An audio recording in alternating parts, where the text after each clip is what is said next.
This is the story of a man named Stanley. Stanley worked for a company in a big building where he was employee number 427. Employee number 427's job was simple. He sat at his desk in room 427 and he pushed buttons on a keyboard. Orders came to him through a monitor on his desk, telling him what buttons to push, how long to push them, and in what order. This is what employee 427 did every day of every month of every year. And although others might have considered it soul-rending, Stanley relished every moment that the orders came in, as though he had been made exactly for this job. And Stanley was happy. And then one day, something very peculiar happened. Something that would forever change Stanley. Something he would never quite forget. He had been at his desk for nearly an hour when he realized that not one single order had arrived on the monitor for him to follow. No one had showed up to give him instructions, call a meeting, or even say hi. Never in all his years at the company had this happened, this complete isolation. Something was very clearly wrong. Shocked, frozen solid, Stanley found himself unable to move for the longest time. But as he came to his wits and regained his senses, he got up from his desk and stepped out of his office.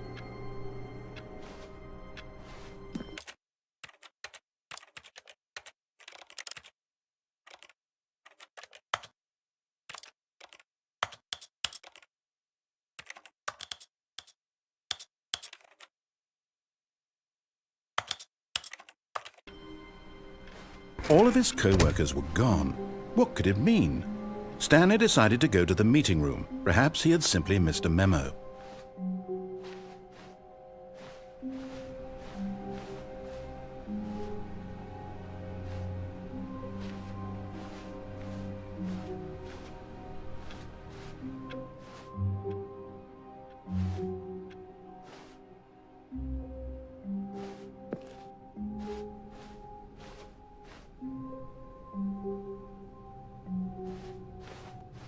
When Stanley came to a set of two open doors, he entered the door on his left.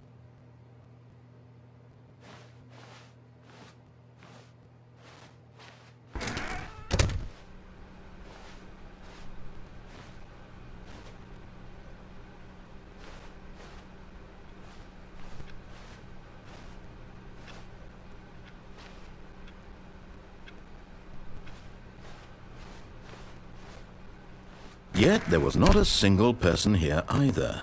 Feeling a wave of disbelief, Stanley decided to go up to his boss's office, hoping he might find an answer there.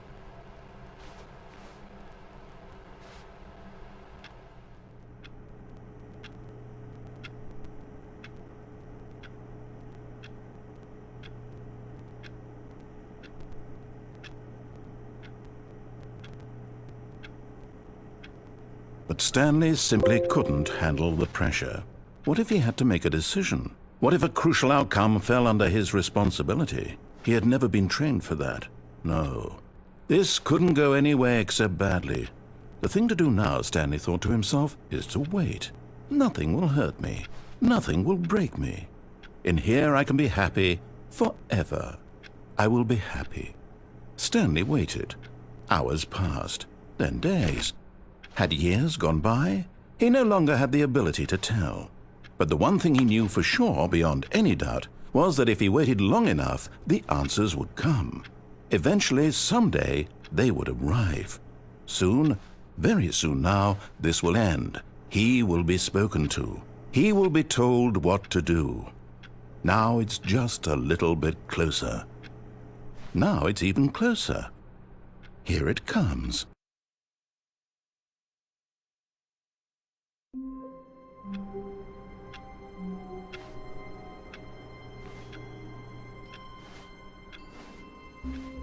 All of his co-workers were gone. What could it mean? Stanley decided to go to the meeting room. Perhaps he had simply missed a memo.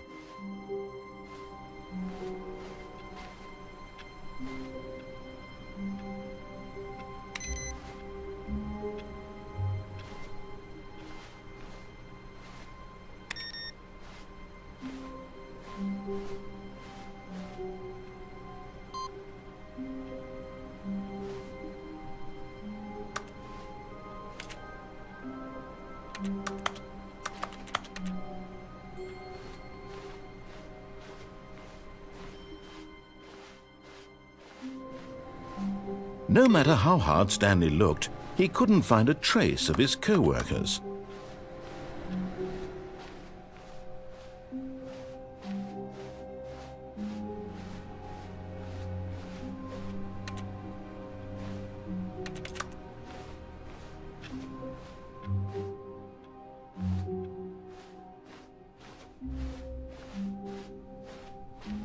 When Stanley came to a set of 2 open doors, he entered the door on his left.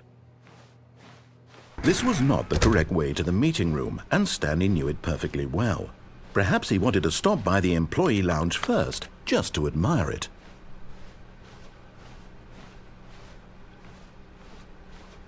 Ah, yes, truly a room worth admiring. It had really been worth the detour after all, just to spend a few moments here in this immaculate, beautifully constructed room. Stanley simply stood here, drinking it all in.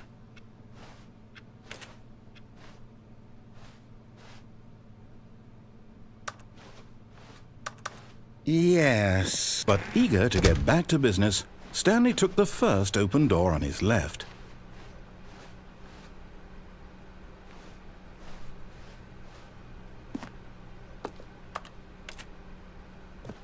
Stanley was so bad at following directions, it's incredible he wasn't fired years ago.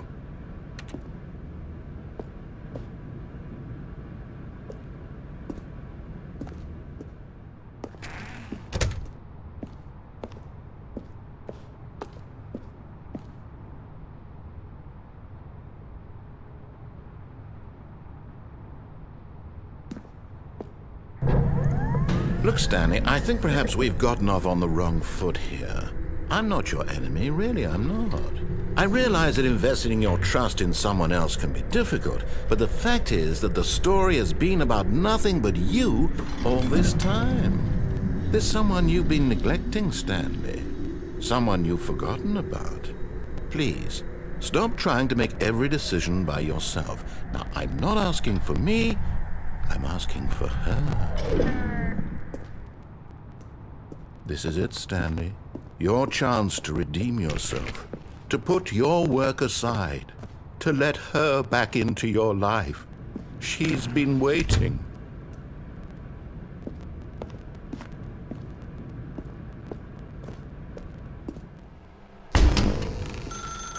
That's her, Stanley. You need to be the one to do this, to reach out to her.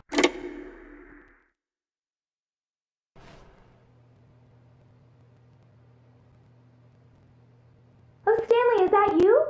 Hold on, sweetie. Sorry to keep you waiting. I'm just pulling the bread out of the oven. All right. Okay, there we go.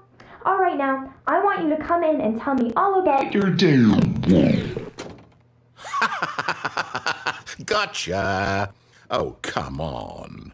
Did you actually think you had a loving wife who'd want to commit their life to you? I'm trying to make a point here, Stanley. I'm trying to get you to see something. Come inside. Let me show you what's really going on here. This is a very sad story about the death of a man named Stanley.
All of his co-workers were gone.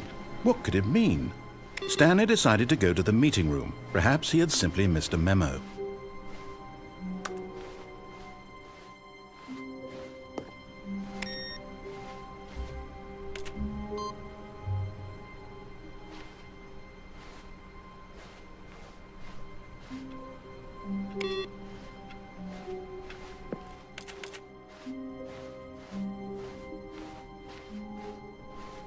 When Stanley came to a set of 2 open doors, this was not the correct way to the meeting room, and Stanley knew it perfectly well.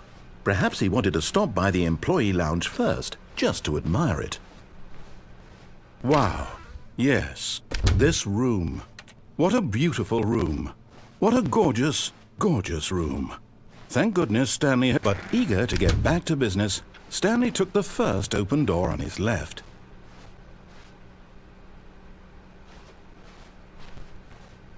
Stanley was so bad at following directions, it's incredible he wasn't fired years ago. Look, Stanley, I think but in his eagerness to prove that he is in control of the story and no one gets to tell him what to do, Stanley leapt from the platform and plunged to his death. Good job, Stanley. Everyone thinks you are very powerful.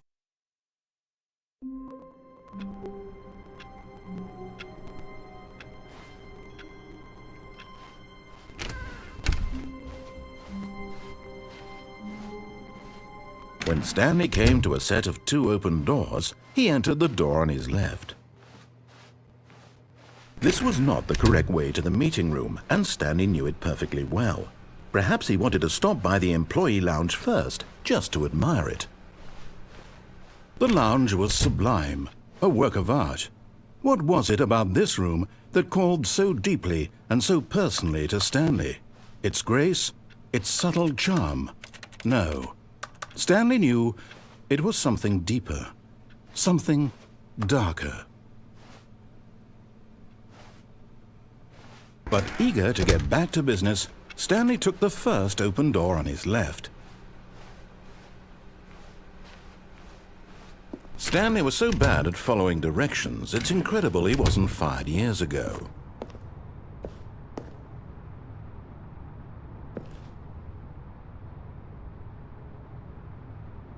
But in his eagerness to prove that he is in control of the story and no one gets to tell him what to do, Stanley leapt from the platform and plunged to his death. Good job, Stanley. Everyone thinks you are very powerful.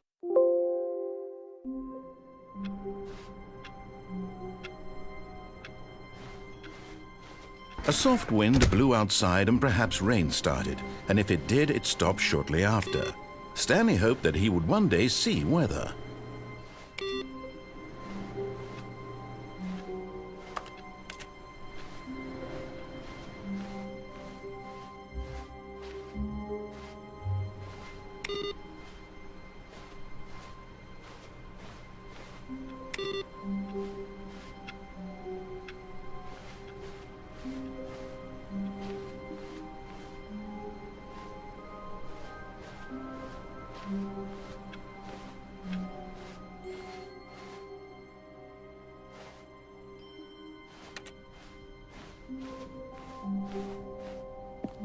When Stanley came to a set of 2 open doors, he entered the door on his left.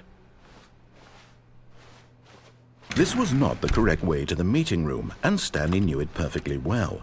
Perhaps he wanted to stop by the employee lounge first, just to admire it.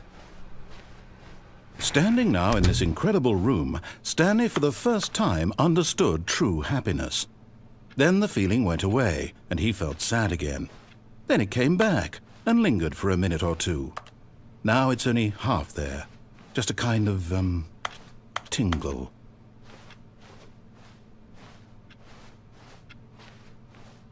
But eager to get back to business, Stanley took the first open door on his left.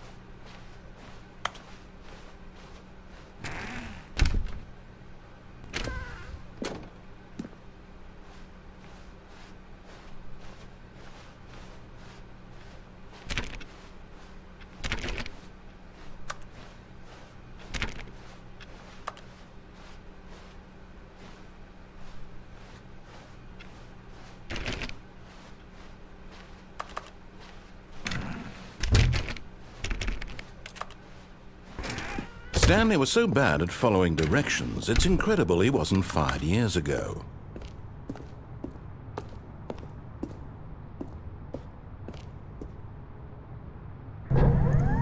Look, Stanley, I think perhaps we've gotten off on the wrong foot here. I'm not your enemy, really, I'm not. I realize that investing your trust in someone else can be difficult, but the fact is that the story has been about nothing but you all this time. There's someone you've been neglecting, Stanley. What? Really? I was in the middle of something. Do you have zero consideration for others? Are you that convinced that I want something bad to happen to you? Why, I don't know how to convince you of this, but I really do want to help you, to show you something beautiful. Look, let me prove it. Let me prove that I'm on your side. Give me a chance. Now listen carefully, this is important. Stanley walked through the red door.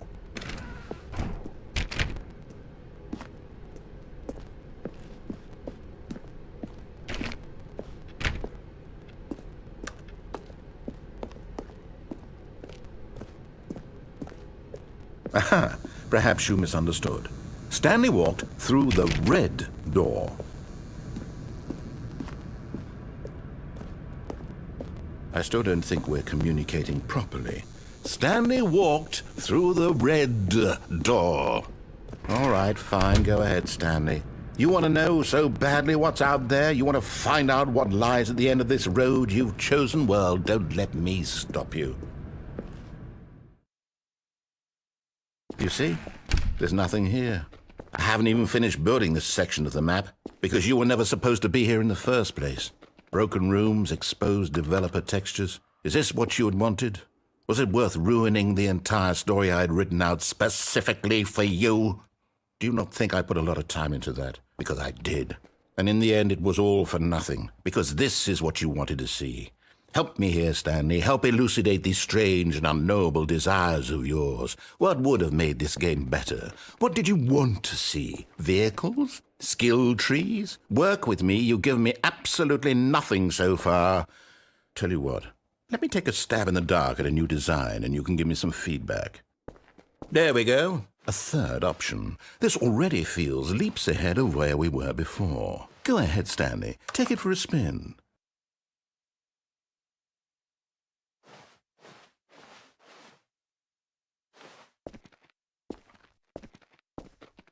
Okay, I'm going to stop you there. Now, tell me about your experience with this new version. Would you say that the game benefited from allowing you more choices?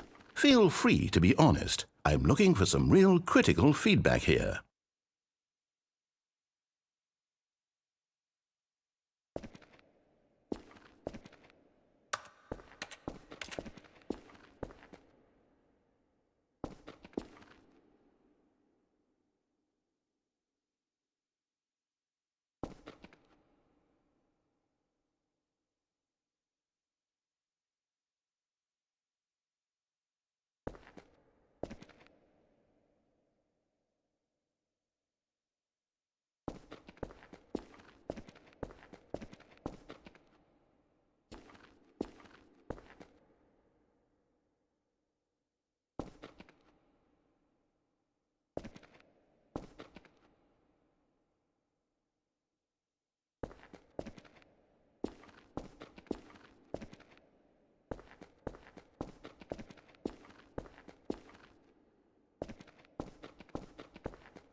Oh, of course. A 3.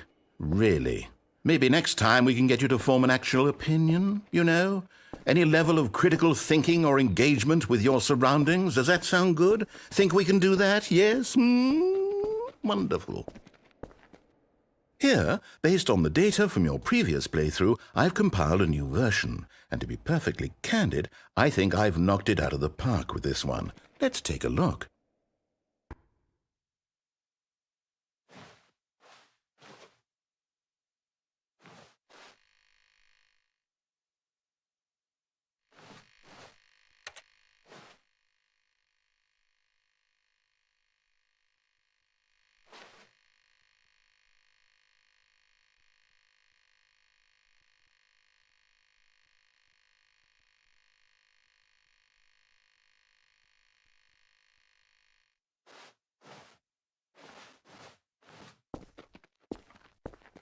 Now, would you say that competitive leaderboard helped you feel motivated to keep walking through doors? Again, honest answers, please. Hey, I nearly forgot. I've got a prototype of a new game I've been working on, and now would be a lovely opportunity to give it some playtesting. You wouldn't mind taking a look at it, would you? Perfect. Let me boot it up. In this game, the baby crawls left towards danger. You click the button to move him back to the right. And if he reaches the fire, you fail. It's a very meaningful game, all about the desperation and tedium of endlessly confronting the demands of family life. I think the art world will really take notice.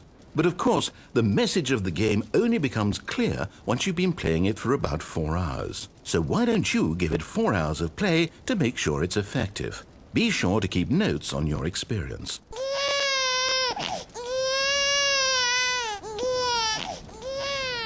You heartless bastard. Did you do it because you hate babies or purely to spite me? Because if it's the latter, well, I don't know what to do. I'm completely out of ideas. I can't think of a single thing that might improve the experience for me. I'm not even going to try. I'm out, I'm done. It's over. Thank you for playing. Your input was extremely valuable. Oh, hey, since my game was so awful, why don't we play someone else's game, just to ease the pain? Let's see. What do we have here? Yes, this seems like it'll work. Let's give it a shot.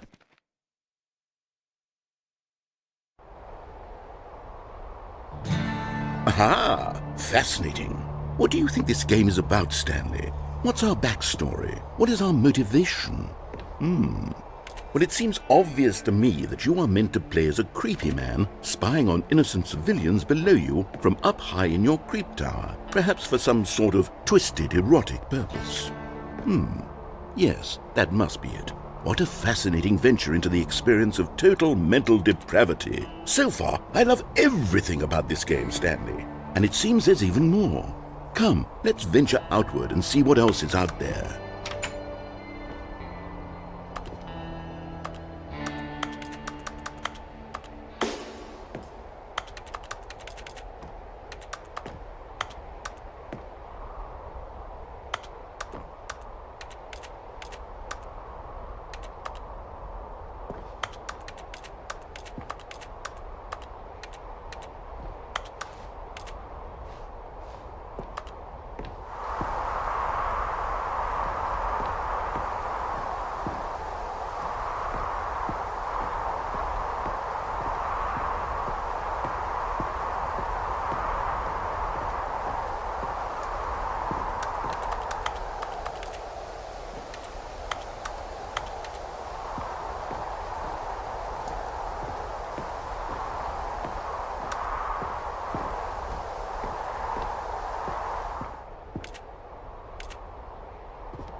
Oh, no. No, it can't be.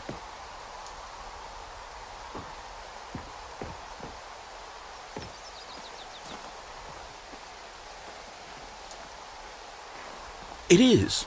It's an open world game. Good God, quickly, block it off.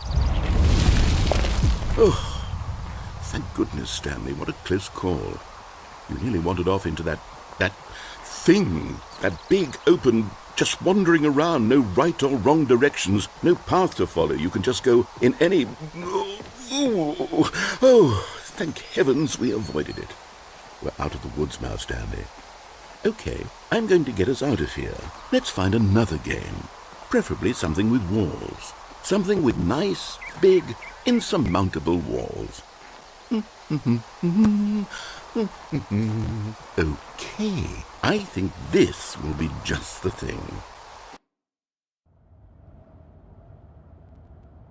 Wonderful. See, this is exactly what I had in mind. Just a nice big box for you to run around in. There isn't any possibility that you could get lost here. Now this is game design. Stanley, if you manage to get lost in this game, I will be phenomenally impressed.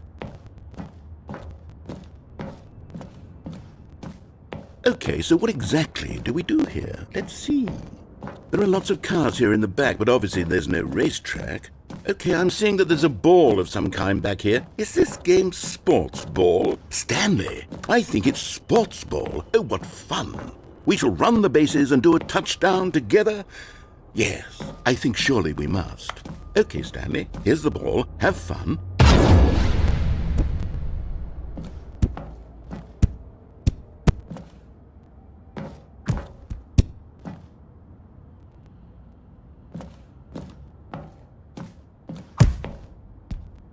Are you doing it?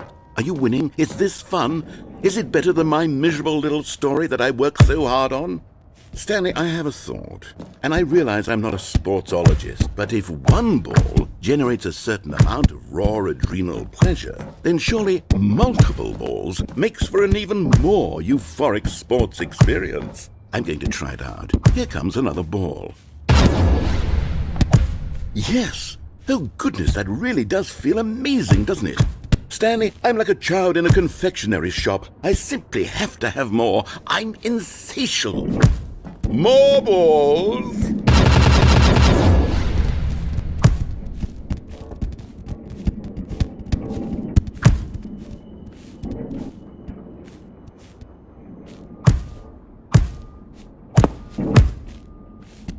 Are you enjoying this, Stanley? Are you having fun? Is this a real video game? Well, I sure hope you're having a good time, because guess what? It's over. That's right. Your little fun comes to an end. This is my game, and what I say goes. You get to have fun when I let you, Stanley. Besides, you need someone like me to set boundaries for you, without rules or Hold on. What are you doing?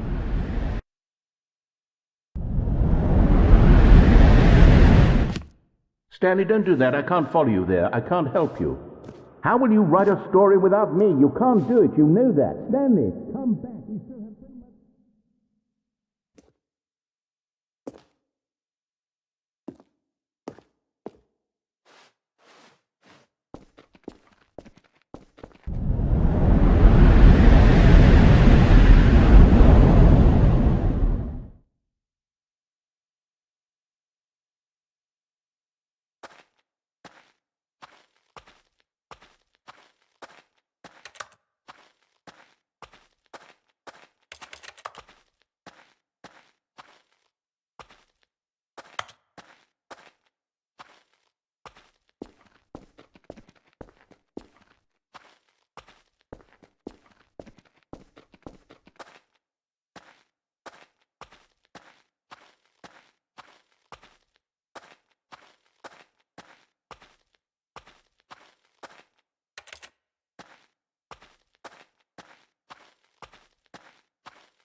I wonder what he found. If what he wanted was to be the leading man in his own story, well, perhaps he's gotten it, down in wherever he is right now. I wonder if he's happy with his choice. And if he's learned the heavy cost that comes with it, he'll understand soon what I was trying to tell him. He needs me. Someone who will wrap everything up at the end to make sense out of the chaos and the fear and the confusion. That's who I am. That is what I mean to this world. Oh, yes. Yes, I'll be back. There's no other way. Once this ends, after it all comes to a close, then I'll be back. The end will be here soon. Very soon. I can wait.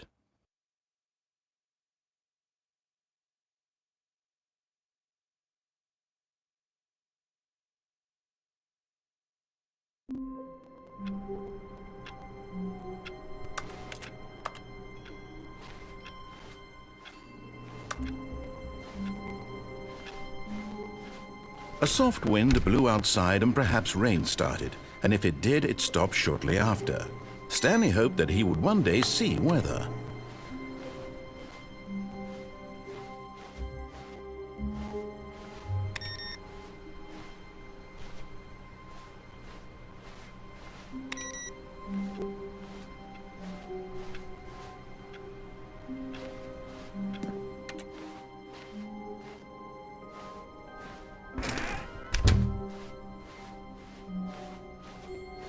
When Stanley came to a set of 2 open doors, he entered the door on his left. This was not the correct way to the meeting room, and Stanley knew it perfectly well. Perhaps he wanted to stop by the employee lounge first, just to admire it. Stanley felt lightheaded, butterflies in his stomach, giddy in a way he had never known before. Was it this room? A connection between the two? Could a man love a room? I mean, truly, deeply, madly, love.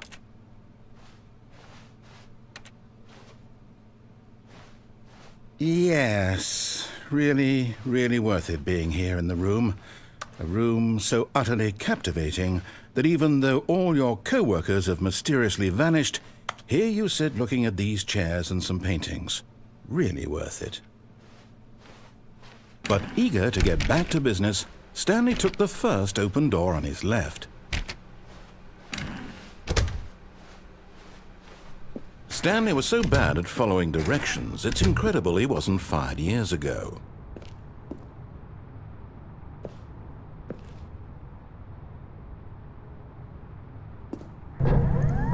Oh, well, look who's got cold feet. Sorry to break it to you, Stanley, but that lift isn't coming back. You'd best either get comfortable right here on this platform, or test your luck by jumping to the floor below.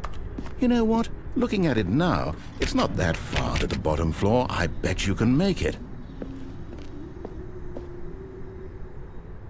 Whoops. Looks like I was wrong. How clumsy of me.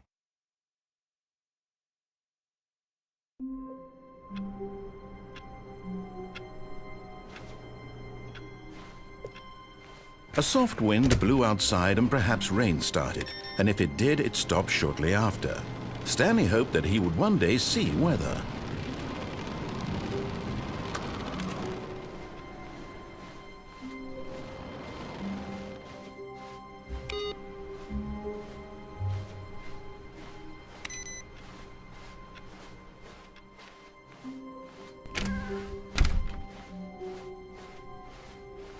When Stanley came to a set of 2 open doors, he entered the door on his left.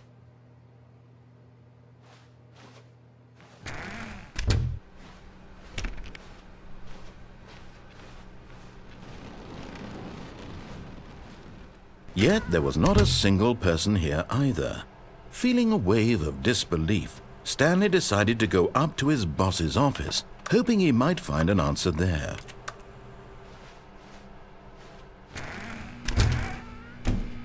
Stanley stepped into the broom closet, but there was nothing here, so he turned around and got back on track. Coming to a staircase, Stanley walked upstairs to his boss's office.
Stepping into his manager's office, Stanley was once again stunned to discover not an indication of any human life.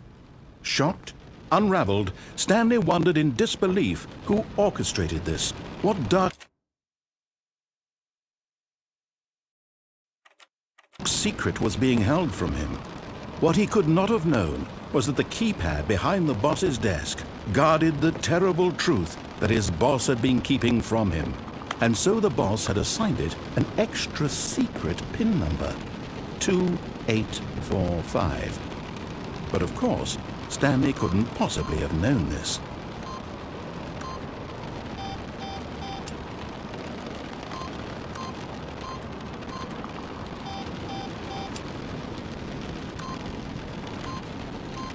Stanley just, yet incredibly, by simply pushing random buttons on the keypad, Stanley happened to input the correct code by sheer luck.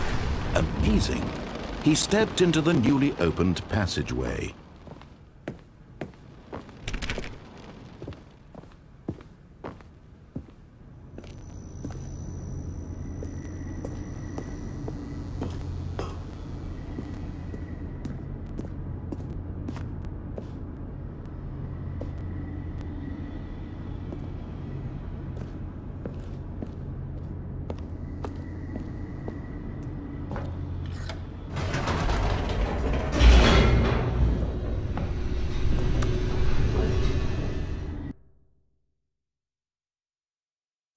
Descending deeper into the building, Stanley realized he felt a bit peculiar.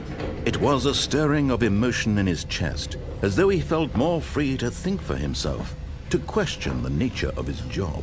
Why did he feel this now, when for years it had never occurred to him? This question would not go unanswered for long.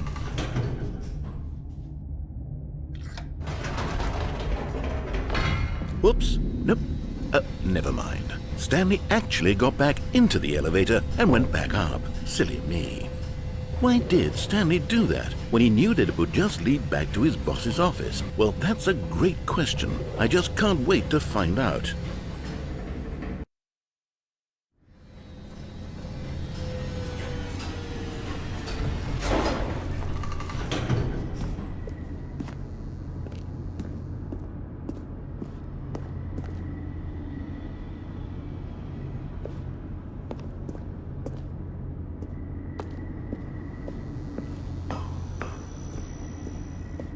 Here we are, Stanley. It's your boss's office. Exactly the way it was before you got onto the elevator. It's still just exactly what it is. What a decision you've made to come up here and look at the office again. This has fleshed out the plot of the story in new and fascinating ways I could have never anticipated. It's that keen eye for storytelling that you have, an incisive rapid fire of critical plot points, one after the other, weaving a rich tapestry of uncompromising narrative. Wow! I'm bolted to the edge of my seat.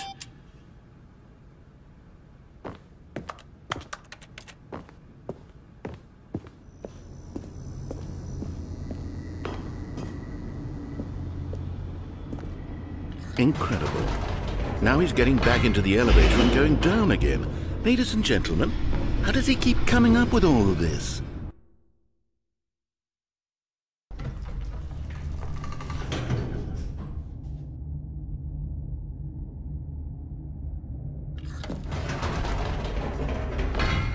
Did you think we were going to go forward down the spooky corridor? No. It's time once again to go back up in the elevator. I can't even begin to grapple with what might be up there. Is it the boss's office again? Or what if it's the boss's office this time? The suspense is killing me.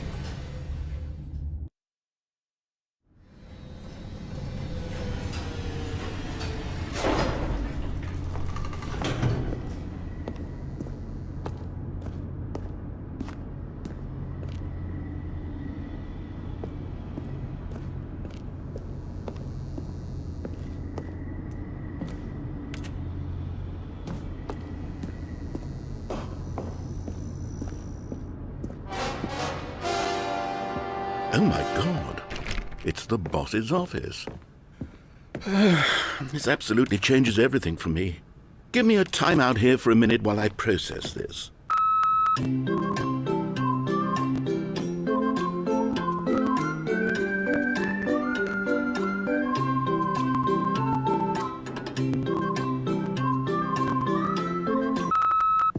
I'm ready. I'm prepared to embrace this stunning revelation and to move forward with... No! No, wait! No!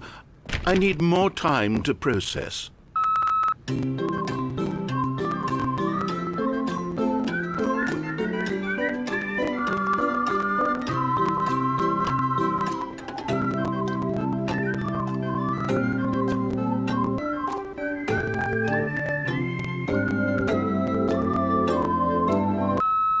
All right. I have fully come to terms with it. I have made space in my worldview for this astonishing new reality. As before, I turn to your expert eye for gripping narrative, Master Stanley.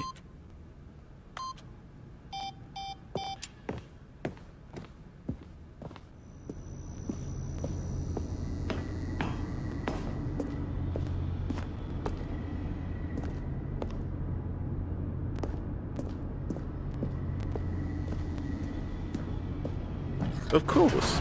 Going back down in the elevator. How did I not anticipate it? I mean, sure, now it's obvious, but you have to understand that 30 seconds ago, this kind of thing had never been attempted before. I had no frame of reference to even anticipate it. That's just how revelatory Stanley's decision-making is. A breath of fresh air in a landscape of storytelling that has grown stale and repetitive.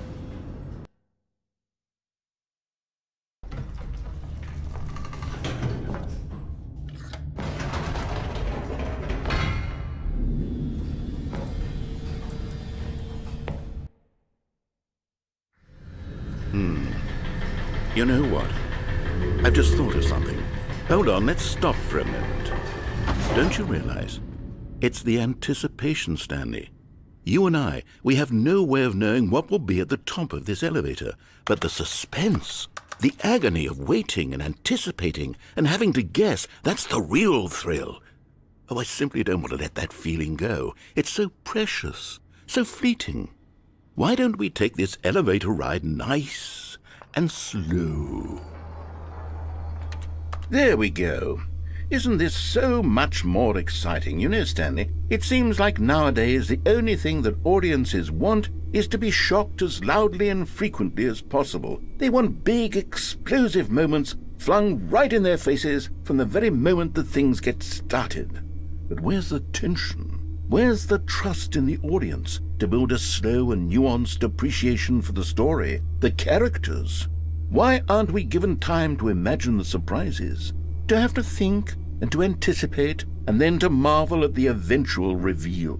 This is storytelling, Stanley. What you and I are doing right now. This is the most exciting narrative to be developed in years, and it's really all because of you. You're the one who took this bold step of revisiting the exact same locations over and over. Truly, I mean it. This is unique and different. It's not like anything else out there. You see, I want stories that surprise me, Stanley. I want to have to think. I want to be engaged and not pandered to. We're being fed such unimaginative drivel all the time, and we all know it, which is why we're so starved for content that makes us feel sharp and vital and alive. That's why people like you so much, Stanley, because you're not afraid to spit in the face of tradition. You're a role model, you know? People look up to you. Which is why, though I didn't know when to spring this on you, but, well, I've gathered a little press conference for you, so that you can talk about your work and your storytelling and your life. Yes, I know you're not much for the public eye, but I thought it would especially mean a lot to the people who have been following you from the beginning. They really look up to you, Stanley. I don't know if you realize the impact you have on them. This is the kind of gesture that might leave a tremendous impact on them for the better. Oh good, we're here.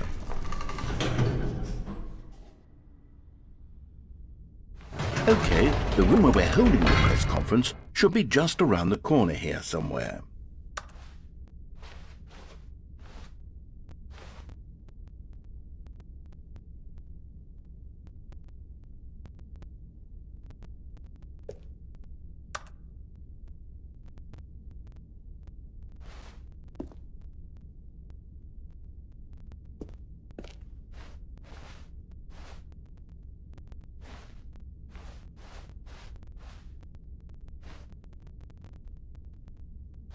Ah, yes, here it is, just through this door.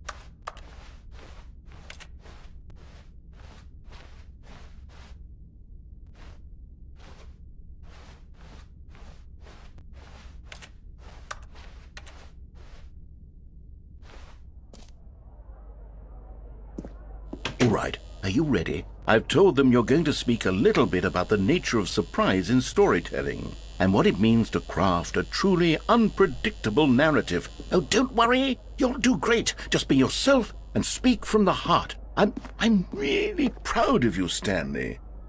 Okay, it looks like they're ready for you. Go get 'em.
All of his co-workers were gone.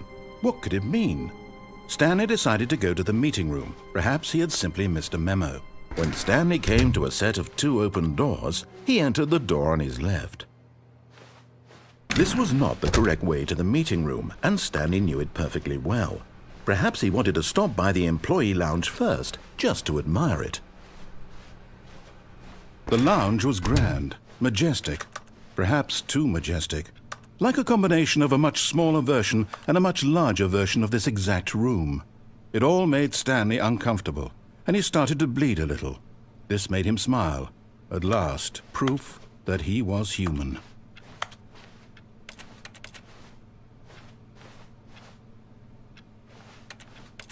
Yes, really worth it being here in the... But eager to get back to business, Stanley took the first open door on his left.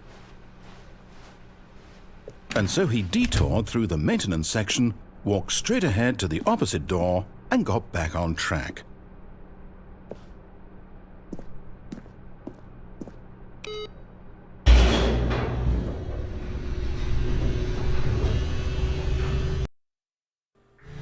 But Stanley didn't want to go back to the office. He wanted to wander about and get even further off track. So now in order to get back, he needed to go, from here, it's, left.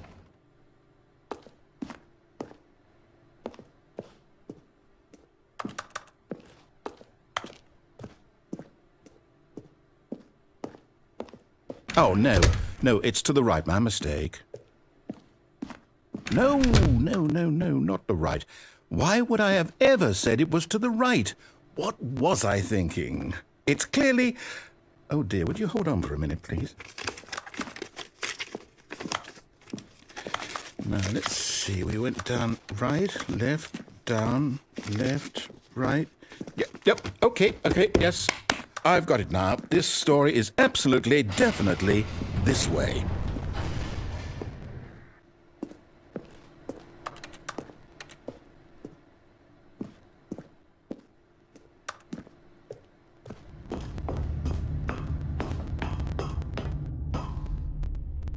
No, no, no, no, no, no, no, no, no. This isn't right at all. You're not supposed to be here yet. This is all a spoiler. Quick, Stanley, close your eyes. Okay. We just have to get back to, oh, who am I kidding? It's all rubbish now. The whole story completely unusable.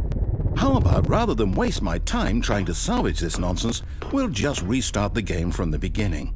And this time, suppose we don't wander so far off track, Okay, from the top.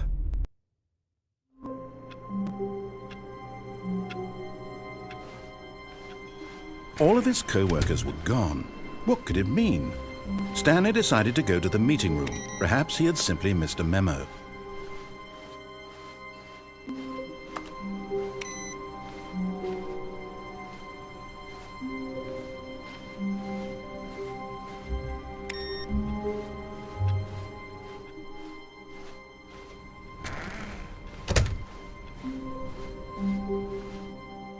When Stanley... Wait, what? No, I restarted. I swear, I definitely restarted the game over, completely fresh. Everything should be... Or did something change? Stanley, did you change anything when we were back in that room with all the monitors? Did you move the story somewhere, or... Hold on. Why am I asking you? I'm the one who wrote the story. It was right here just a minute ago. I know for sure that it's here somewhere. Okay, then.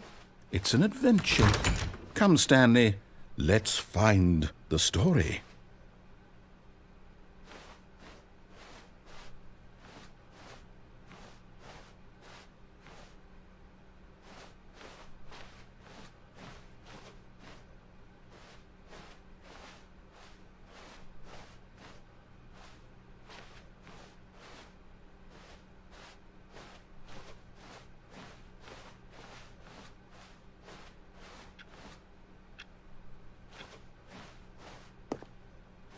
I'll say it. This is the worst adventure I've ever been on. I can promise you there definitely was a story here before. Do we need to restart the game again? Well, I find it unlikely that we'll ever progress by starting over and over again, but it's got to be better than this. Okay, let's give it a shot. Why not?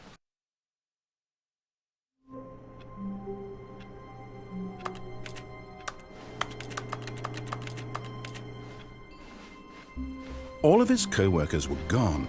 What could it mean? Stanley decided to go to the meeting room. Perhaps he had simply missed a memo.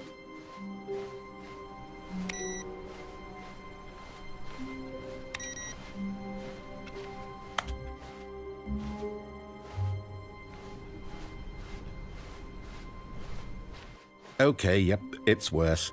I might be remembering this wrong. It's possible the story is back where we just came from.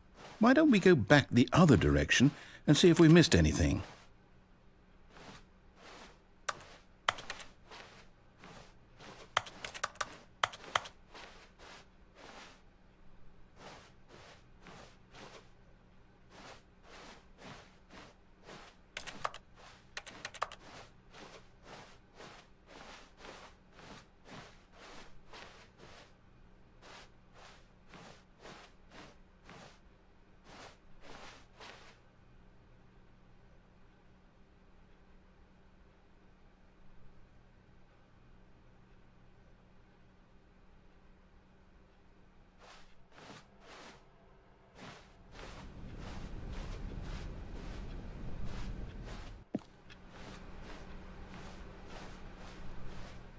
Aha! I knew we'd miss something. The story. Here it comes.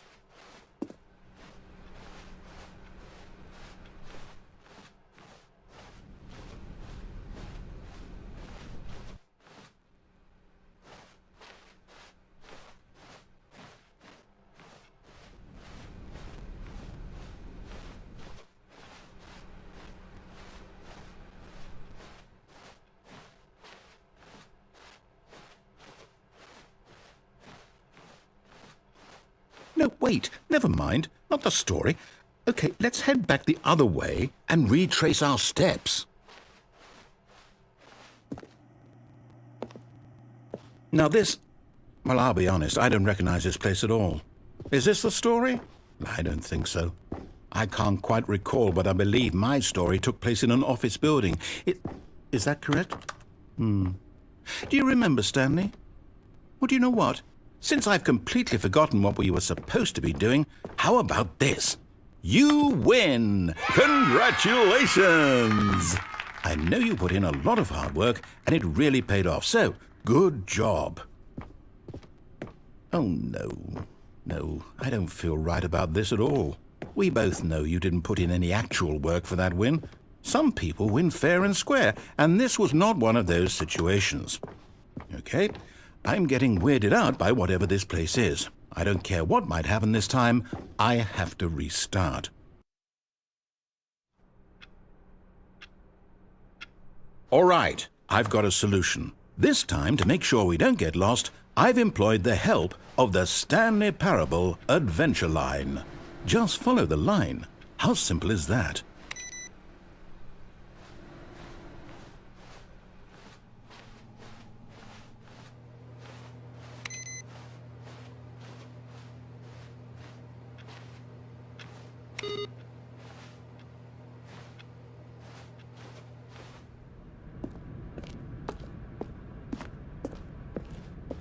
You see? The line knows where the story is. It's over in this direction. Onward, Stanley, to destiny. Though, here's a thought. Wouldn't wherever we end up be our destination, even if there's no story there? Or to put it another way, is the story of no destination still a story? Simply by the act of moving forward, are we implying a journey such that a destination is inevitably conjured into being via the very manifestation of the nature of life itself? Okay, Stanley, I need to follow this train of thought for a minute. Just stick with me.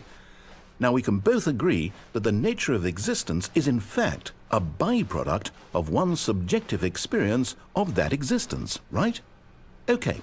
Now, if my experience of your existence rests inside of your subjective experience of this office, is this office, in fact, the skeleton of my own relative experiential mental subjective construct? Whoa. Hang on. That got a bit weird back there. Well, I'd like to apologize. Not sure where I was going with all that. You know what? I think what we need right now is a bit of music to lighten the mood.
Cut the music, go back and look at that fern. Stanley, this fern will be very important later in the story. Make sure you study it closely and remember it carefully. You won't want to miss anything.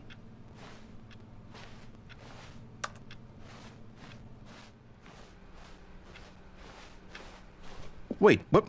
We're back at the office? No. Line, you do know we're looking for the Stanley Parable, right? The story?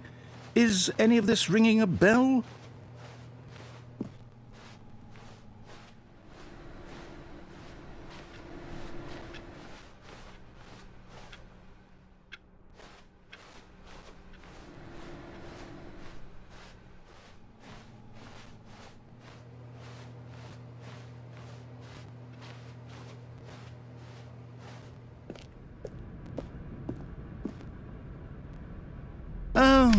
No, no, no, not again, Line. How could you have done this to us? And after we trusted you, after everything we've been through, you... Oh, I can't take this anymore. To hell with it. Restart.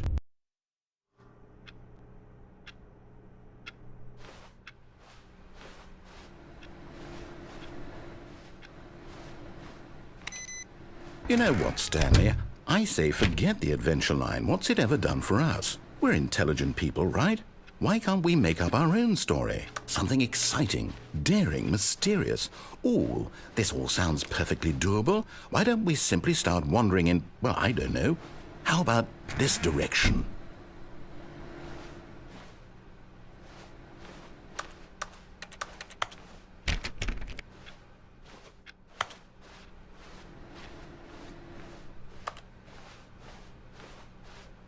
Now, yes, this is exciting. Just me and Stanley forging a new path, a new story. Well, it could be anything. What do you want our story to be? Go wild. Use your imagination. Whatever it might be, Stanley, I'm ready for it. Oh, no, not you again. Stanley, I'd also like to veto the line from having any role in our awesome new story. No lines or monitor rooms. Just don't acknowledge it, and we should be fine.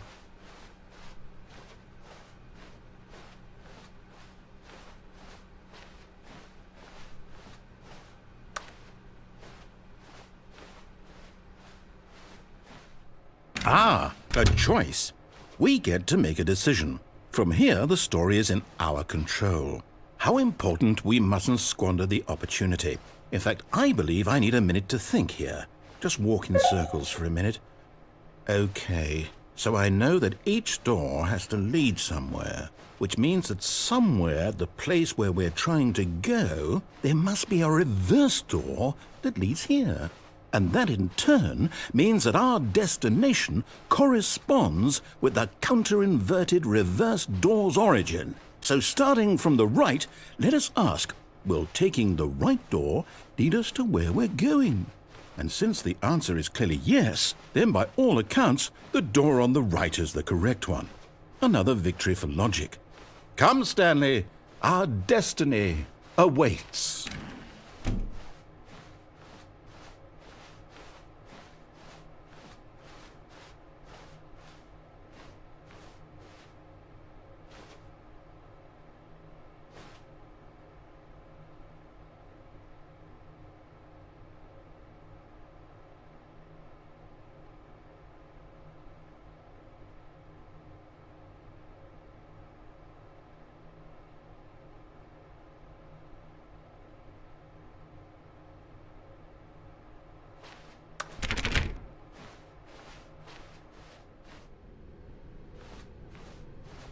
Hold up, what's this? The confusion ending. You're telling me that's what this is? It's all one giant ending? And we're supposed to restart the game, what, eight times? That's really how all this goes? It's all determined? So now, according to the schedule, I restart again. Then what? Am I just supposed to forget? Well, what if I don't want to forget? My mind goes blank simply because it's written here on this thing, wall. Well, who consulted me? Why don't I get to decide? Why don't I get a say in all of this? Is it really? No, it can't be. I don't want it to be. I don't want the game to keep restarting. I don't want to forget what's going on. I don't want to be trapped like this. I won't restart the game. I won't do it. I won't do it. I won't do it. And the timer stopped? Does that mean, did we do it? Did we break the cycle? The, whatever it is that made this schedule? How would we even know? Will someone come for us? Will something happen? So, okay. I guess now we just wait, you know. I suppose in some way that this is a kind of story, wouldn't you agree? I'm not quite sure if we're in the destination or the journey, though they're always saying that life is about the journey and not the destination, so I hope that's where we are right now. We'll find out, won't we? Eventually. Well, in the meantime, if you...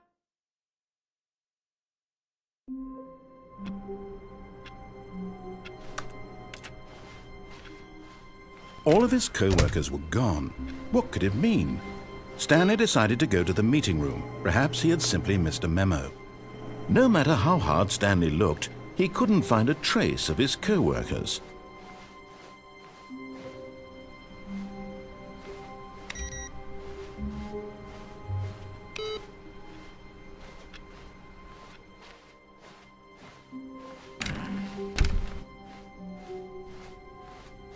When Stanley came to a set of 2 open doors, he entered the door on his left.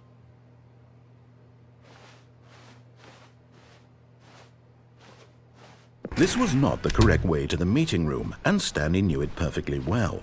Perhaps he wanted to stop by the employee lounge first, just to admire it. And here it was, the lounge. What a room, Stanley thought to himself. What a room, what a room, what a room. This is what Stanley thought. What a room. What a room, what a room. What a room. Va-va-voom. What a room. But eager to get back to business, Stanley took the first open door on his left. And so he detoured through the maintenance section, walked straight ahead to the opposite door, and got back on track.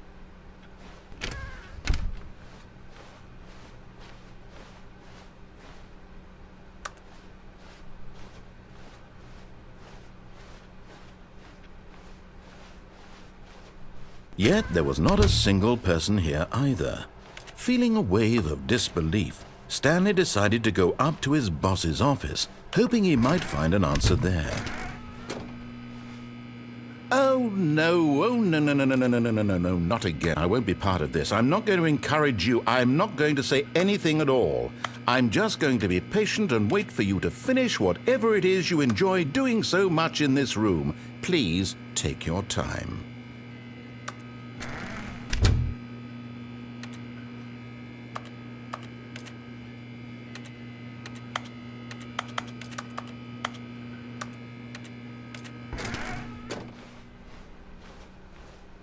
Coming to a staircase, Stanley walked upstairs to his boss's office.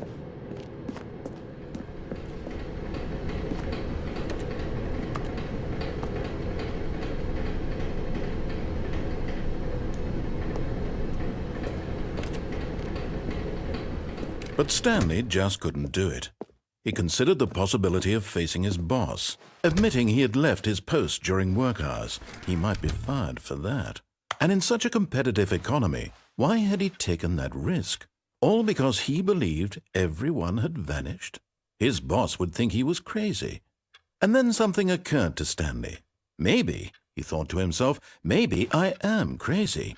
All of my co-workers blinking mysteriously out of existence in a single moment for no reason at all? None of it made any logical sense. And as Stanley pondered this, he began to make other strange observations. For example, why couldn't he see his feet when he looked down? Why did doors close automatically behind him wherever he went? And for that matter, these rooms were starting to look pretty familiar. Were they simply repeating? No, Stanley said to himself, this is all too strange. This can't be real. And at last, he came to the conclusion that had been on the tip of his tongue. He just hadn't found the words for it. I'm dreaming, he yelled. This is all a dream. Oh, what a relief Stanley felt to have finally found an answer, an explanation. His co-workers weren't actually gone. He wasn't going to lose his job. He wasn't crazy after all. And he thought to himself, I suppose I'll wake up soon. I'll have to go back to my boring real-life job pushing buttons. I may as well enjoy this while I'm still lucid. So, he imagined himself flying and began to gently float above the ground. Then he imagined himself soaring through space on a magical starfield, and it too appeared. It was so much fun, and Stanley marveled that he had still not woken up. How was he remaining so lucid? And then perhaps the strangest question of them all entered Stanley's head.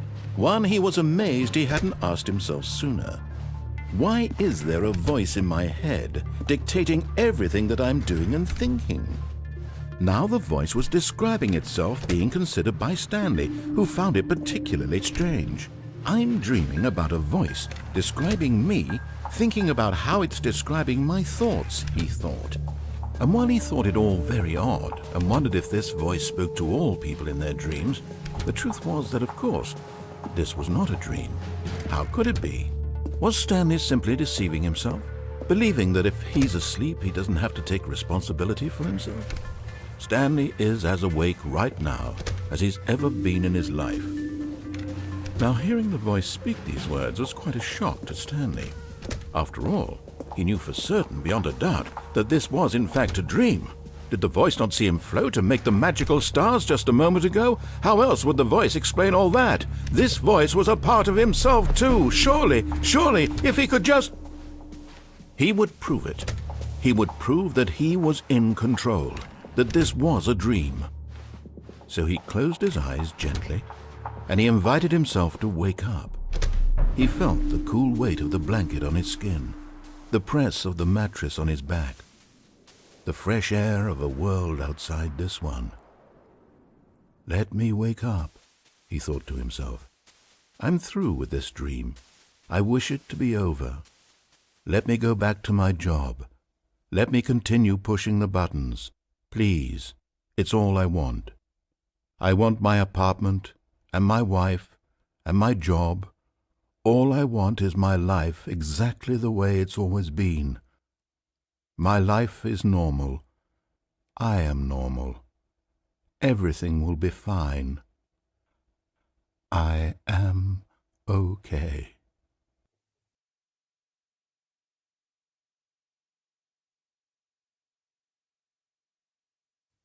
Stanley began screaming. Please, someone, wake me up. My name is Stanley. I have a boss. I have an office. I am real. Please, just someone tell me I am real. I must be real. I must be. Can anyone hear my voice? Who am I? Who am I? And everything went black.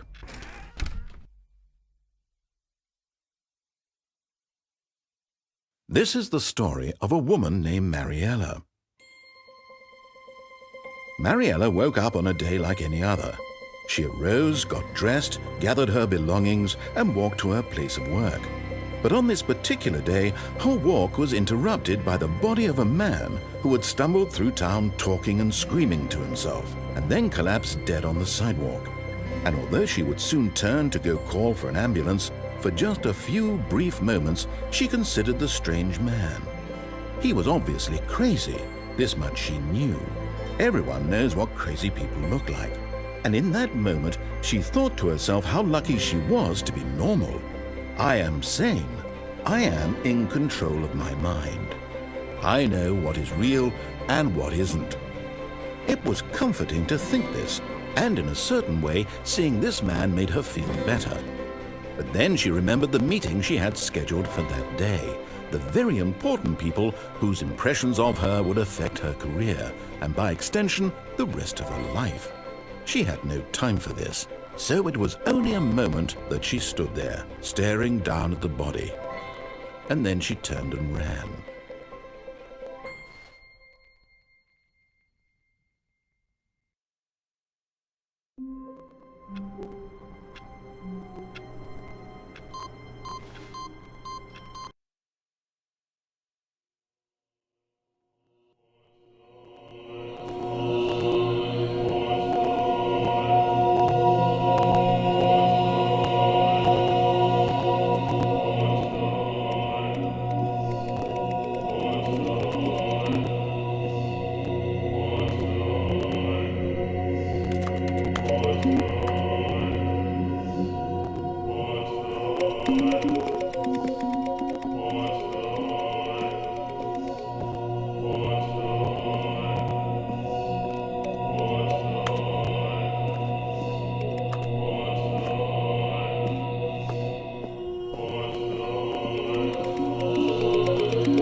All of his co-workers were gone.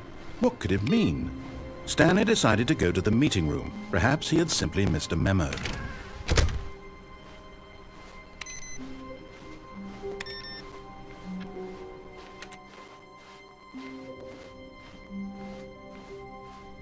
When Stanley came to a set of 2 open doors, this was not the correct way to the meeting room, and Stanley knew it perfectly well. Perhaps he wanted to stop by the employee lounge first, just to admire it. It was okay. But eager to get back to business, Stanley took the first open door on his left. And so he detoured through the maintenance section, walked straight ahead to the opposite door, and got back on track. Yet there was not a single person here either. Feeling a wave of disbelief, Stanley decided to go up to his boss's office, hoping he might find an answer there. Coming to a staircase, Stanley walked upstairs to his boss's office.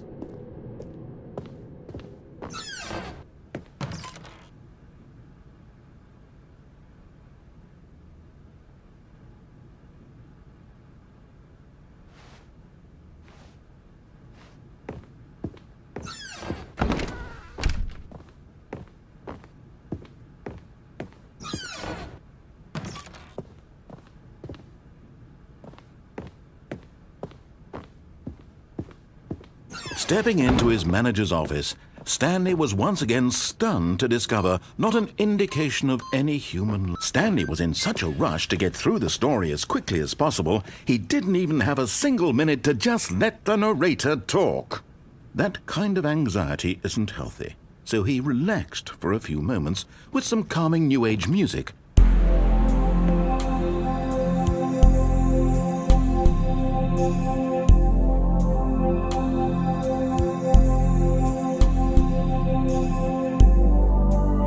Feeling soothed and rejuvenated, Stanley calmly walked forward into the opened passageway.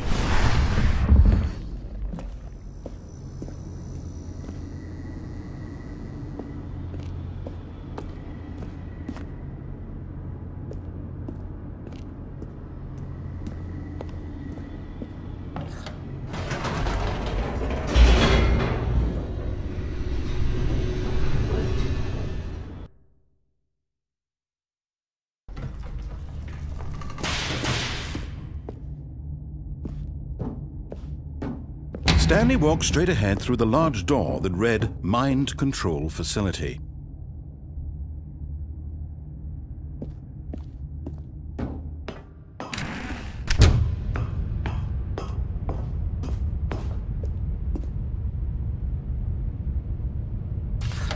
The lights rose on an enormous room packed with television screens. What horrible secret did this place hold? Stanley thought to himself. Did he have the strength to find out?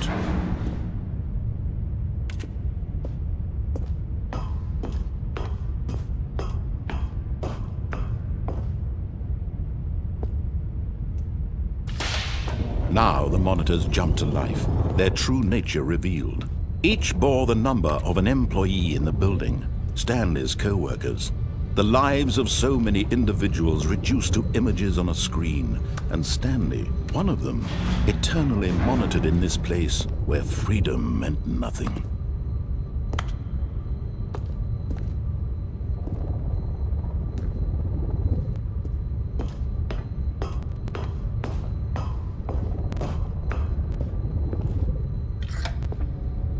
This mind control facility, it was too horrible to believe. It couldn't be true. Had Stanley really been under someone's control all this time? Was this the only reason he was happy with his boring job? That his emotions had been manipulated to accept it blindly?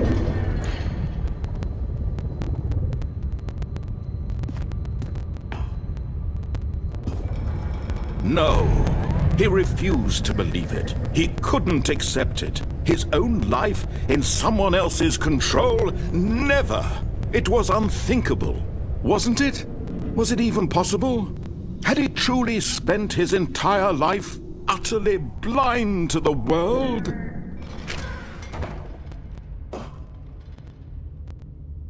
But here was the proof. The heart of the operation. Controls labeled with emotions. Happy, or sad, or content. Walking, eating, working. All of it monitored and commanded from this very place. And as the cold reality of his past began to sink in, Stanley decided that this machinery would never again exert its terrible power over another human life. For he would dismantle the controls once and for all.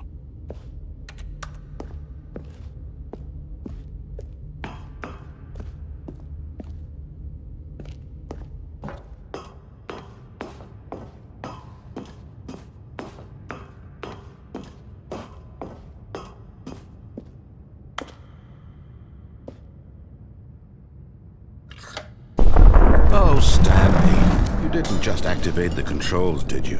After they kept you enslaved all these years, you go and you try to take control of the machine for yourself. Is that what you wanted? Control? Oh, Stanley, I applaud your effort, I really do. But you need to understand, there's only so much that machine can do. You were supposed to let it go, turn the controls off, and leave. If you want to throw my story off track, you're going to have to do much better than that. I'm afraid you don't have nearly the power you think you do. For example, and I believe you'll find this pertinent, Stanley suddenly realized he had just initiated the network's emergency detonation system.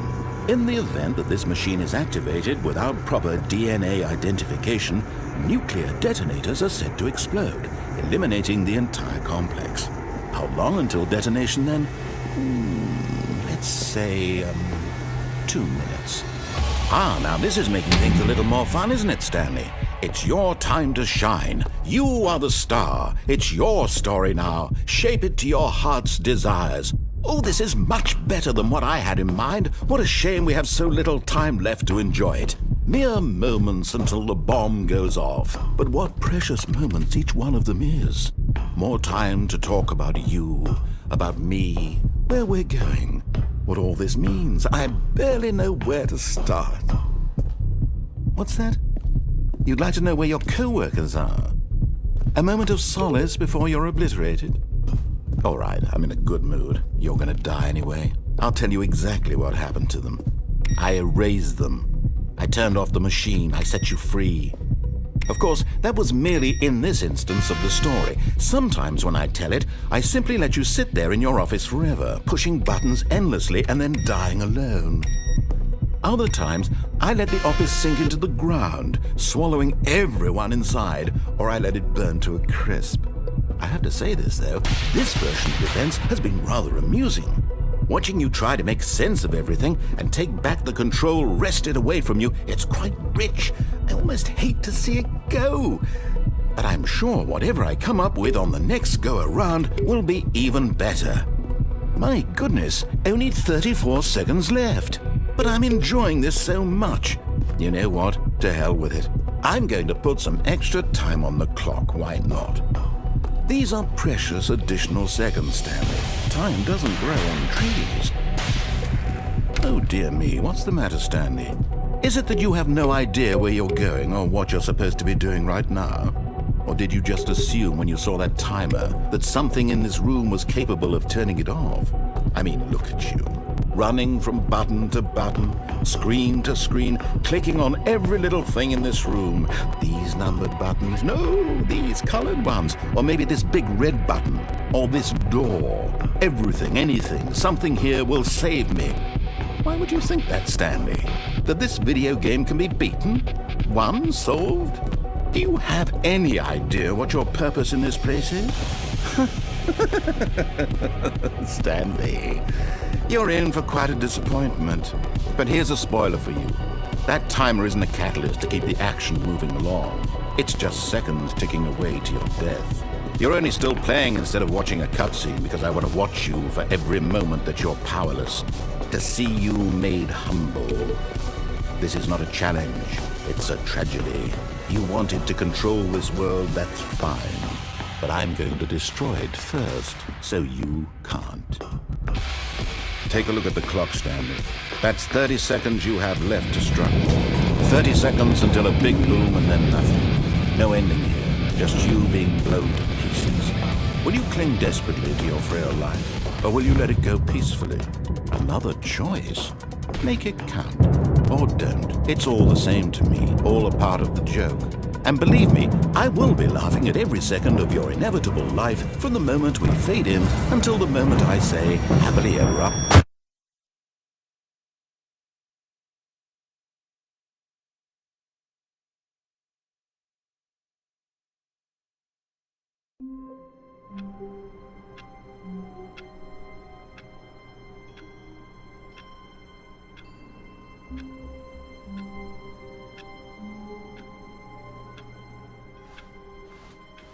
How long was I sitting there? Stanley wondered to himself. Minutes? Days? Centuries? Did something crucial happen while my senses were turned? He made a note to be more careful with time from now on.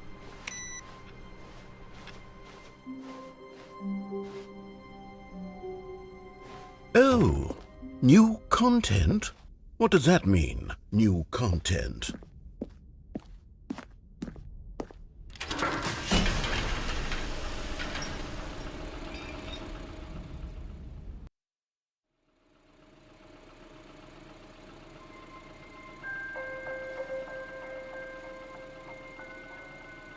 Hello, and thank you for playing the Stanley Parable Ultra Deluxe. As you may know, the Stanley Parable was a video game released in 2013 on home computers. After receiving critical and commercial success, it was expanded upon in 2022 with the Stanley Parable Ultra Deluxe, a reimagining of the game for consoles and home computers. The Stanley Parable Ultra Deluxe features exciting new content that broadens and expands the world of the Stanley Parable, delighting audiences the world over. Please, step inside and see what thrilling new adventures await in the Stanley Parable Ultra Deluxe. Oh, well, this sounds delightful. I'm very excited to see the thrilling new Ultra Deluxe content.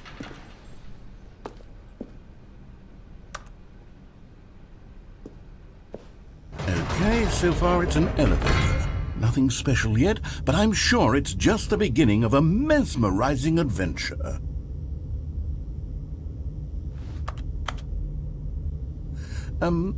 Is it broken? What's going on here? Should we be moving somewhere or... Oh, there we go. All right, finally, at long last, it's on to the new content. I've never been more ready. Let's do it.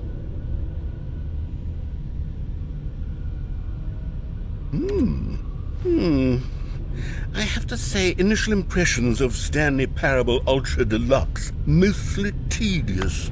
It's as if Oh, okay. Let's see the content. Give me the content, Stanley.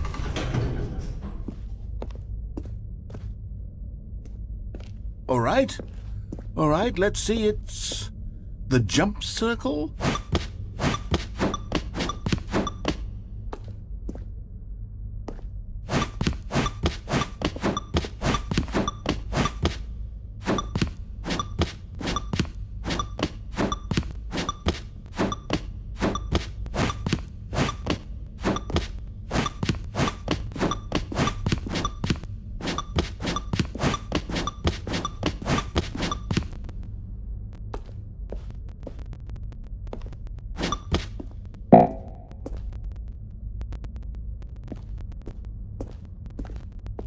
Is that it?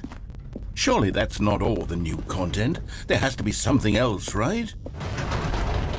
Goodness, another elevator. Stanley, I have to say, initial impressions of this game are not positive. It's just elevators and jumping. Is this what passes for exciting new content? If this is new content, then I could just read you the whole dictionary. There's 20 hours of new content right there. Hell, I could count to 30 trillion. You could put that on the box. The Stanley Parable Ultra Deluxe, now with over 1,000 hours of new content. And oh, wait, there's more. Very good. Yes, I knew there had to be something else. Let's see it. I'm ready for whatever it is.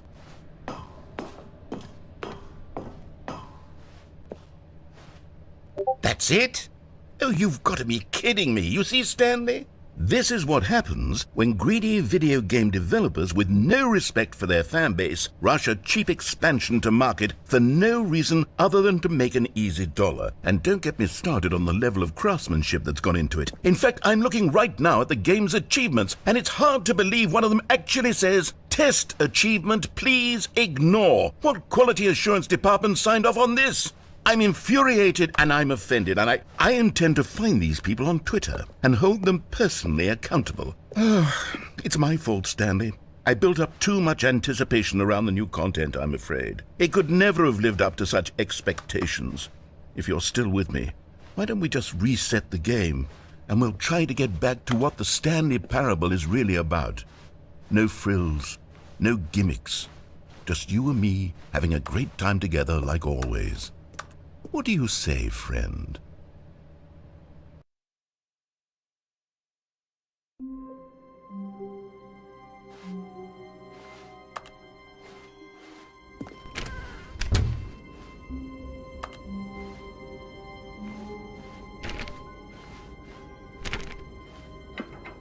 Psst!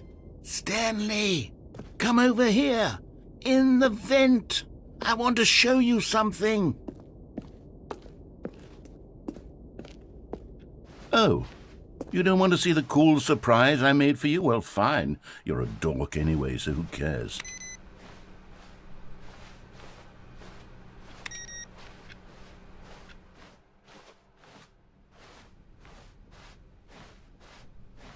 When Stanley came to a set of 2 open doors, he entered the door on his left. This was not the correct way to the meeting room, and Stanley knew it perfectly well. Perhaps he wanted to stop by the employee lounge first, just to admire it. It was okay. But eager to get back to business, Stanley took the first open door on his left. Stanley was so bad at following directions, it's incredible he wasn't fired years ago.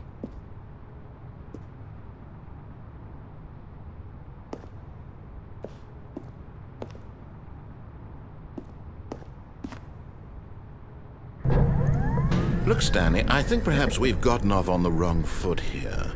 I'm not your enemy, really, I'm not.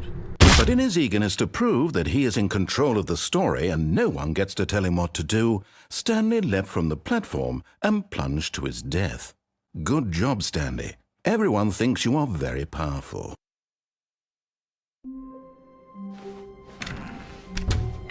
Psst!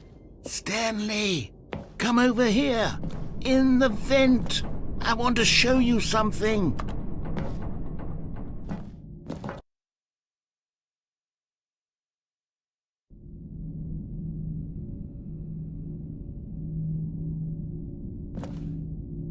Okay, you remember how cheap and unsatisfying the new Ultra Deluxe content turned out to be? Well, it got me thinking about the past, and how much better the Stanley Parable used to be. So I made something special and tucked it away here where the game's developers won't find it. Just our little secret. Take a look. I call it the Memory Zone. It's where I've been storing all my favorite memories so I can relive the peak experiences of my life whenever I want. Experiences like the launch of the Stanley Parable on PC. You see, Stanley, doesn't the Memory Zone remind you of how wonderful Stanley Parable was before it was sullied with a cheap re-release? Remember back in October of 2013 when the game originally launched? Back then, video games had integrity. Back then, it all meant something. Oh, the waste.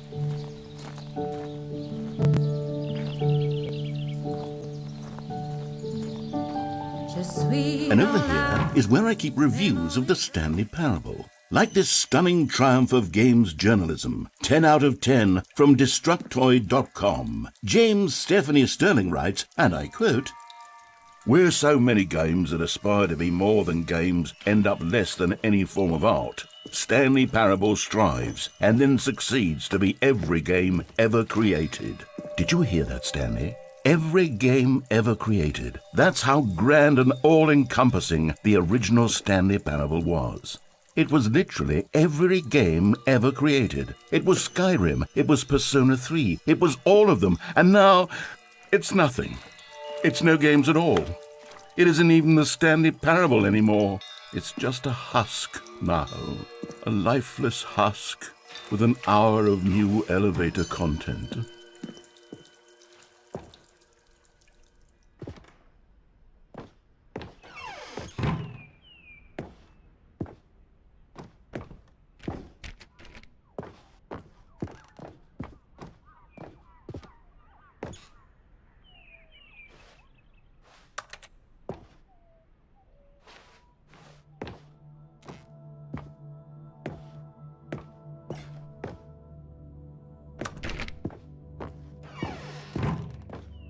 Here's another moving passage, this time from GameSpot.com. The Stanley Parable is both a richly stimulating commentary on the nature of choice in games and one that offers some of the most enjoyable, surprising, and rewarding choices I've ever been confronted with in a game. 9 out of 10. Don't you get it, Stanley? The game was perfect. It didn't need anything else. It didn't need new content.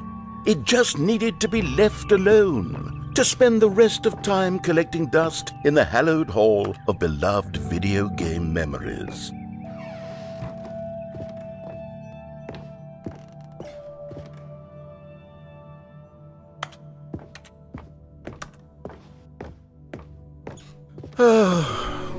These were simpler times, Stanley. What I wouldn't give to go back, to have it all over again. Wait, hang on. I don't recall this part of the memory zone before. What's this? What's down here?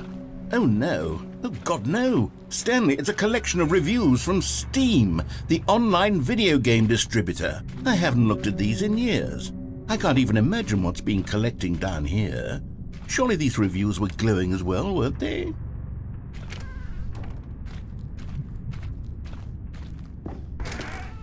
Honestly, I could not be bothered to play this game to full completion. The narrator is obnoxious and unfunny, with his humor and dialogue proving to be more irritating than entertaining. Unfunny! I'm not trying to be funny. I'm trying to make a serious work of art. I suppose I could write up a handful of gags to insert into the Stanley Parable, but the game is already such a densely layered web of profound philosophical insights that I can't even imagine where I'd have the room to stick them.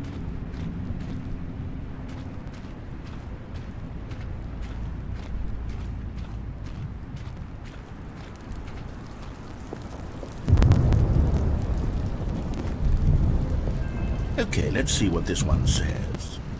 While the idea for the game is good, for someone who prefers non-linear games, his preachiness gets annoying fast. Preachy? Stanley? I'm not preachy, am I? You can tell me if I'm preachy. Honestly, you can. Oh, goodness. This is actually quite shocking for me. Well, to be honest, I had always thought of the game's dialogue as being rather terse to begin with. You can't know how much fluff I cut from the game to get it to feel as light and airy as it... Well, I always thought it did. But maybe it wasn't. Oh dear. What an awful memory to have to hold on to. These black marks on my otherwise unimpeachable track record. I feel like a failure. Like I let these people down. Perhaps the Stanley Parable isn't quite as sterling as I always remembered. What's this one got to say? You constantly have to stop doing anything so the narrator can catch up with his long-winded explanations of what's happening. I wish there was a skip button. A skip button? Well, yes. Yes, I think we can do that. If I'm truly too preachy, then maybe letting you skip ahead for just a moment, surely it couldn't hurt. Not if it means we can strike these negative reviews from the record. Only positive reviews of the Stanley Parable. That's my motto today, and it's always been my motto. I'd do anything for the customer, Stanley. Yes, a skip button we shall have.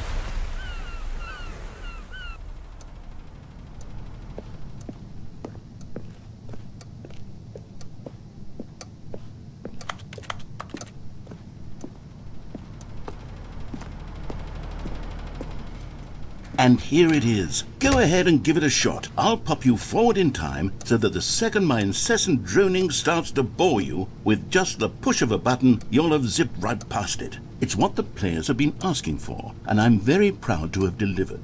No more listening to me rambling on and on and on. No, no, no, no. The Stanley Parable is a game for the people. And if the people want silence, then by goodness, that's what they're going to get. Well, don't sit around waiting for me to shut up. Go ahead and make me shut up. Here, we'll pretend that I've just begun an interminable monologue, and it goes something like this. The story, and the choices, or what have you, and therefore, by becoming it is, so on and so forth, until inevitably, we all until the end of time, at which time everything all at once, so, now you see, blah blah blah blah blah blah blah blah blah blah blah blah blah blah blah. We've eaten too much and it can't be just yet, no, until 245. Got the logic of elimination working backwards, the deduction therefore becomes impossible to manufacture. It went on for nearly 10,000 years, until just yesterday, here and there, forward and back, and never a moment before lunchtime. It can't be. It's the only thing there is. How many billions left until so much more than forever ago? Which is why I say, the story, and the choices, or what have you, and therefore, by becoming it is, so on and so forth, until inevitably, we all until the end of time, at which time everything all at once, so, now you see, blah blah blah blah blah blah blah blah blah blah blah blah blah blah. We've eaten too much and it can't be just yet, no, until 245. Oh, you're back, you see. You were only frozen in time for a few minutes, but it was plenty of time for me to deliver a long, rambling monologue full of unnecessary verbal flourishes and lengthy ruminations on the nature of choice in video games. Of course, I happen to believe it was perhaps one of my more profound such ruminations. Not that, of course, you need a description of it, but if I had to describe it, I'd say it was perhaps less of a rumination and more of a treatise. Or maybe a manifesto. Look, I'll outline it for you very briefly, and you can tell me what you think. Okay, so my theory is that any choice you've ever made is simply a series of choices made by the person who you are, or were, or will be at the time of having made said choice. That is to say, if by articulating a choice you've already made, you bring that choice into being, then by making no choice and saying nothing, are you not simply erecting in the sanctuary of time a monument to every person you've ever been, making every choice to which you've ever... Well there, sport. You really did catch me rambling on a bit, didn't you? But that's the power of the button. The minute I start to go off on a thoughtless display of self-absorption, it's right at your fingertips to go poof, and it's all over. Oh, I can't wait to see what Cookie 9 will say about this, and whether they'll edit the rating of this. Okay, welcome back, Stanley. Now, I should say that the amount of time the button has been skipping through is becoming longer and longer. That last one was, well, I want to say maybe 30, 45 minutes? It's not unendurable by any means, but it's, well, there's really only so much I can ramble on to myself about. I know, it's shocking, isn't it? But at any rate, I do suggest that we not press the button again. Stanley, please don't push the button again. It's been 12 hours. You've just been frozen there. I don't know why the skips are getting longer, but they're really, truly getting longer, and my God, there's no way out of the room. Stanley, the door is gone. It's completely gone. I've looked at it from every angle. I've checked every one of those walls 1,000 times. And there's no door, Stanley. There's no door. There's just you and the button, and if you keep pressing it, I have no idea what will happen. I have no idea how long I'll be made to sit here. And more than anything else, I don't know how to stop you from pressing the button again. I can't control anything in this room, Stanley. Oh, Stanley, you're back. You're back. Oh, my goodness. I have someone to talk to again. Stanley, I think it's been a week. Or 2 weeks. I've been sitting here all that time. Just sitting here. Not a single person to speak with. And you'd think that that's just how it's always been, right? Me talking,